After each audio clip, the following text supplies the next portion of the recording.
Hello, everybody, and happy Monday, unless you're in America, and it is happy Sunday late at night, isn't it? Welcome everyone. We are again talking about the book Intuitive Seeing Her Truth, and I have another of my amazing authors, Dhyāna Kluth. I've said that wrong, haven't I? No, Dhyāna Kluth. Dhyāna Kluth. And so Dhyāna is already an international best-selling author. She's also a life coach. She's an intuitive medium. And what I love is that she facilitates deep psyche rebirth and also radical self-love alchemy to decolonize the mind, body, spirit, and heal the rift of separation consciousness for the good of all life. Now, we're going to get into that because everyone's going to take away their own meaning of what that means. So wonderful to see you here.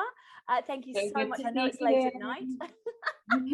Thank you so much for having me here. It's fun to connect with you again on the live. Absolutely. So we actually did an Instagram live, which was my first Instagram live ever. Quite nerve-wracking. The other day. So that was loads of fun. So tell us a little bit more about you. I mean, I'm loving this. So, you know, you're an intuitive medium. So what does that mean? Oh, well, it's interesting. There's been such a stigma about the spiritual side of our lived experience, right? We, in the mainstream, we've come to the point where we're very much following a limited roadmap, a limited path. And yet all of us have the capacity to have extrasensory perception, to, you know, it's such a paradox, because at the same time, everybody is intuitive. Everybody has that knowing, or gets the chills, or, you know, has something that's been labeled superstition. But what happened is that I eventually came to, by just serendipity, study practicing intuition.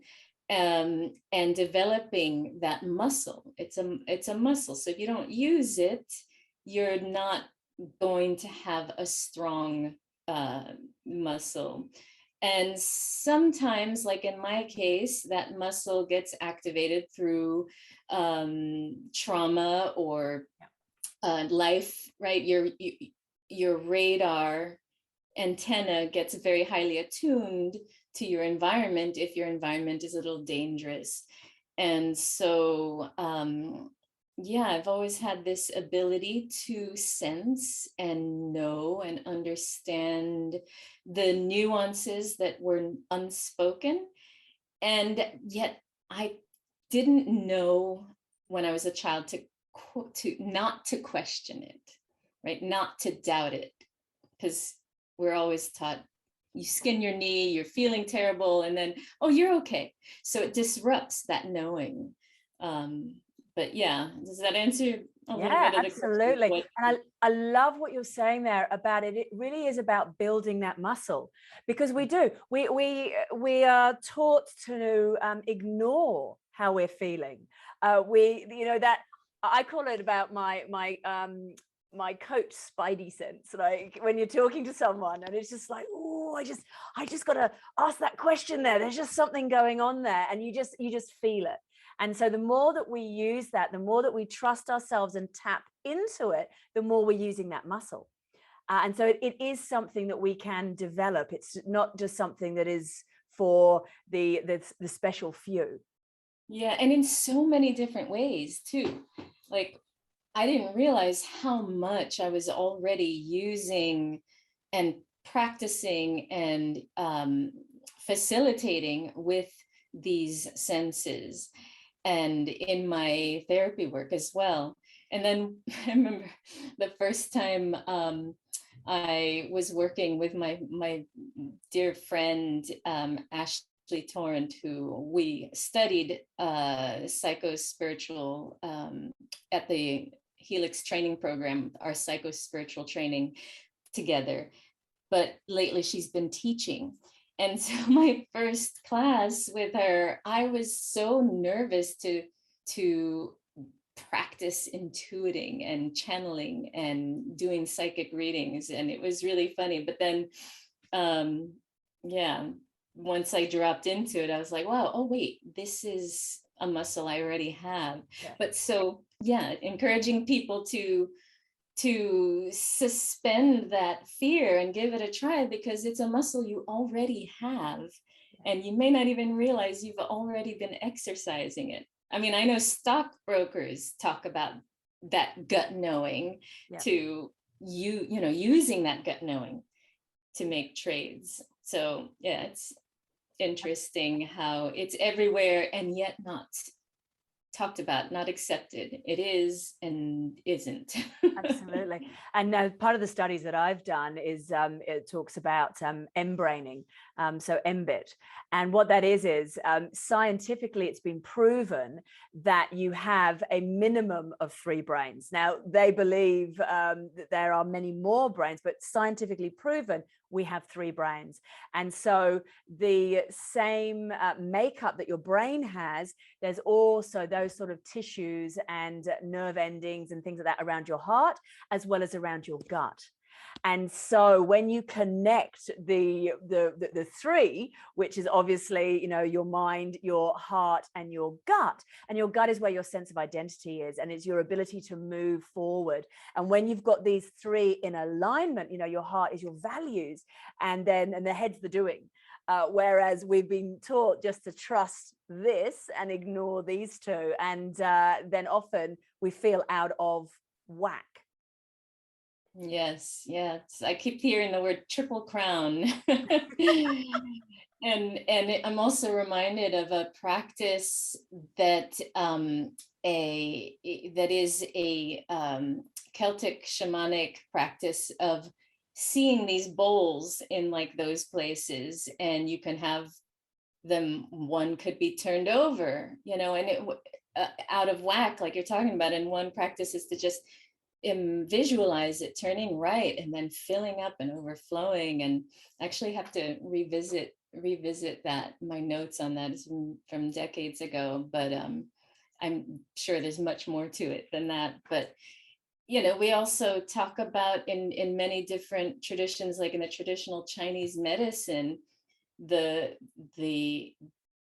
triple burner. In Buddhism, there's forget about Ayurveda and the Indian pantheon of understanding of consciousness and all those layers. And so, and scientifically proven. I mean, there have been so many studies here in the US alone since before the 50s, 40s, I don't even know, about intuition, about psychic ability, about, done by the government and people using this, but and you see it in film and everything, and you think, oh, it's just pretend, but it isn't. No, exactly. And so when you are working with people, so you facilitate a deep psyche rebirth and and radical self-love alchemy. So what does all of that mean? So essentially it boils down to my passion for deprogramming, like what I was talking about before. You skin your knee, you're not okay, or it hurts, and your parent is like, you're okay. That's just how we've been trained. And part of it is to survive, right? We generations up until now had a very different experience, and still many are just surviving. But for the most part, we're also in a time where we can thrive and have a certain level of safety to come back to this deep relationship with our nature, our true nature, and our relationship with the earth as many cultures around the world have never forgotten. And in order to do that, there are all these layers of thought, of should, shouldn't, right? How we're supposed to behave.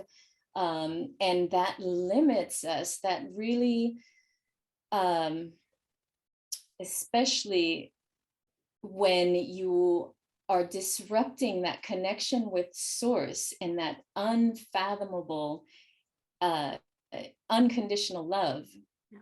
then, compared to growing up where everything is conditional and you are going after grades, or you get the awards based on performance rather than being, and rather than kindness and connection and community, then we come to a situation where we are at now in the world, where it's dire for us to reconnect with the earth and nurture the ecology. And we're finding that within ourselves, nurturing the so this is nurturing the ecology of your inner world, because it really isn't separate from the external world. We're a part of it. So it's making that bridge and coming back home to ourselves, and yes, to our intuition, and really forgiving ourselves for and forgiving others for all the information that we received and the programs that have been running and the things we tell ourselves, up until now. And so it is a radical coming back to loving unconditionally everything that we are, and all our foibles, all our, mistakes and humanness. Yeah. And it's a deep psyche rebirth, because you are being reborn into yourself. You're menstruating everything that is not serving life, not just your life, but capital life, in general, for the good of all, always. Yeah, beautiful. Thank you. And again, it comes out every single time I talk to each one of these amazing authors. We're all talking the same language, coming from completely different angles. Yes. Often we've gone along facets of the same jewel. Absolutely. So now, you mentioned earlier, and I think you speak about in your chapter, about that you came to be who you are today, and to write this chapter, and to the journey home to self has been started through trauma. So are you happy to share a little bit about that? Sure. Yeah. I mean, who we are today always, for everybody, has been what the sum of our experiences. And mine happened to early on include a lot of drama and my nuclear family disruption from a very young age. Moving from my parents were American, but we lived in France, and that was my first language. So 4 years old, coming over here, the separation of my parents and not knowing the language, and just a lot of change, that alone. And then, but what set me on, all of it, my whole life set me on my healing path. But what I talk about in my chapter is the trauma of having, when I was 24, having been shot in a botched robbery, what they called a botched robbery. And my then classmate and dear friend and my partner, my beloved at the time, was killed. And that was such a trauma that, on top of trauma, I called, the bomb that broke the camel's back. Wasn't just a needle, and it was just changed my whole world. Changed my path. When I came back home from I was in grad school, and I came back home to New York, and everybody I knew, every time I saw them, I had to say, this happened to me, because the person you see before you is not the person you knew. I am completely changed because of this. And it was my friend's family, in fact, who gave me the gift of laughing again, and seeing how they coped and were able to experience joy together, like allowing that was the beginning for me. But in that same visit with them, that first Christmas I spent with them, I had this intuitive knowing that I was going to be being called to ministry, and I needed to make some changes.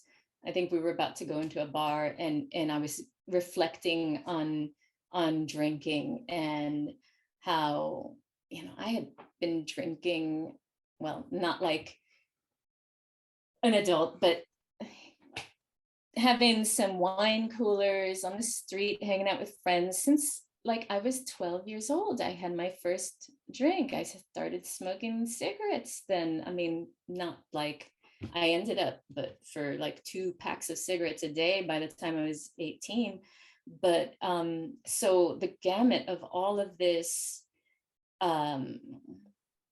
these behaviors that were not serving my life, I was forced to reflect and really transform myself and step into ministry. And when I say step into ministry, I just kept following a healing path to heal myself, that then led me to training and following my heart and my womb to all the training and skills I've, you know, developed and practiced now and continue to learn. I have an insatiable thirst to continue learning so that I can serve. Right now, I'm a clinical herbalist in training, and that'll take a few years to really understand and bring another layer, because we are such multidimensional beings that medicine can, you know, this medicine can facilitate some healing, the deep psyche rebirth, the womb awakening, the psychology, the, you know, mindfulness practices, and everybody's going to respond differently to different things. And some of them want it all, like I do. Yeah, I love that. And it says, because it says here that you can be found ushering kids to homeschool, co-op activities and hikes, or tasting dandelions in her wild medicinal backyard. So I think that's fantastic, because I've got someone who again, she just says, you know, your kitchen, your pantry is your medicine cabinet type thing. And so, and she believes very much in all the herbs and how you eat and how you put it all together. And you've got all of the resources you need to be able to heal yourself right there in your back garden. Yeah, and keep yourself clear. Like, that's what I was telling you right before we started, that I was a little woozy. I feel like I had a big detox because I was out in the garden, first of all, in the sun for a long time weeding, but then I also gathered some feverfew and some mugwort, and I boiled a big pot and threw it in a bath with some Epsom salts and some rose petals from the garden too, and really had a spiritual like cleansing after I just had a clearing, Olympia, that I attended. I went and got a clearing, a cleansing, and so I'm feeling a little lightheaded this late in the day, and feeling refreshed, but also, yes, it's these layers of medicine. We need to keep ourselves clear, just like that spiritual hygiene of washing your hands after doing energy work or working with clients in general. So just maintenance, body maintenance, spirit, mind, body, that the triple heart womb. Absolutely. And maintenance, because that's where so many of my clients, they forget about the self-care. And it's just about doing that one more thing, you know, the too busy to think syndrome. And so it's just one more thing, one more thing, one more thing. And then it all starts breaking down. And which one breaks down first depends on who you are, whether it's the mind, whether it's the emotions, whether it's the spiritual. Things just start not running as well. And so it is about uplifting and then maintaining where we're actually at. Yeah, that's a big part of what I talk about, what I write about in the book, in my chapter, is that journey of constantly doing that self-reflection and knowing when things are getting stagnant, or, you know, because we don't live in a vacuum. Things are going to affect us. Either a big thing, like, you know, someone drives by and shoots you, or your boss says something disruptive. You know, it could be a small thing that has a reverberative impact in your energy body, or triggers a memory of something that happened to you when you were a child and still lives within you. And so, yeah, I talk about really mapping that inner landscape and knowing and continually looking at those shadows, what's hiding in the shadows, and resurrecting those treasures, those parts of ourselves, and menstruating what you know, needs to be cleared, flushing ourselves clear. Yeah, beautiful. And again, using the word reverberating. So when someone says something to you that just doesn't, that hits a nerve, and it reverberates, and then you can start stewing on it for days, and it's just literally reverberating around your body. So I know that I resonate with that. It's a new way of saying it. And that's usually a clue. That's a key. You know, whether it's a big impact or a small one, it's aha, oh, okay, thank you, spirit, thank you, life, universe, this is what I need to focus on now. What is this information telling me? What is the work I need to do here? And just following that path and being courageous to look under every rock. Yeah. Beautiful. So guys, so this is the fabulous Dhyāna Kluth, and once again, I keep saying your name wrong, don't I? Dhyāna Kluth. You said Dhyāna. it right. I keep saying Dhyāna. I'm so sorry, Dhyāna. I'm getting everyone's names wrong. We're always learning, always learning. So once again, this is yet another pathway and some really practical things that you can look at to help you get back home to self. So it's maybe the first time you're rediscovering yourself at a deeper level. And the chapter is called Soul Technology. And the book is going to be out on the 14th of June.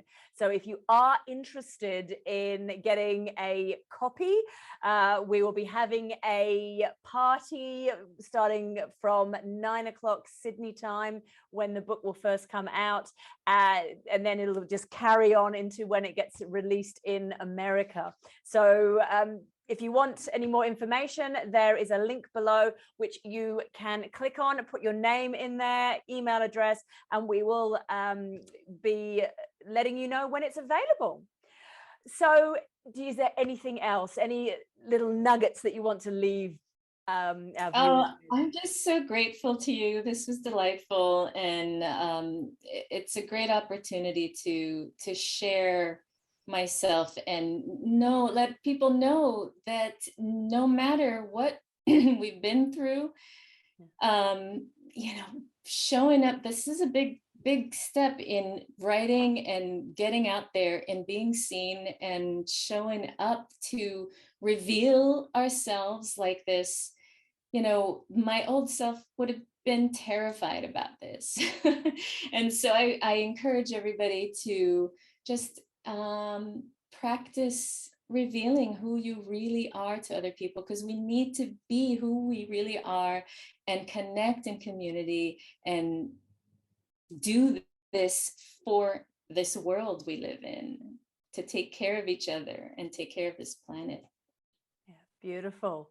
Beautiful. Fantastic. So thank you so much for coming. It is late at night where you are. Thank you so much for coming with us. And I just absolutely love your very gentle, calming energy. And I look forward to getting to know you even better as we have our other little get-togethers over the next short while and as the book comes out. So looking forward to celebrating with you. Thank you, Francinne. Thank you so much. See ya. Thank you. 17 authors, 17 paths to the truth. Intuitive, seeing her truth.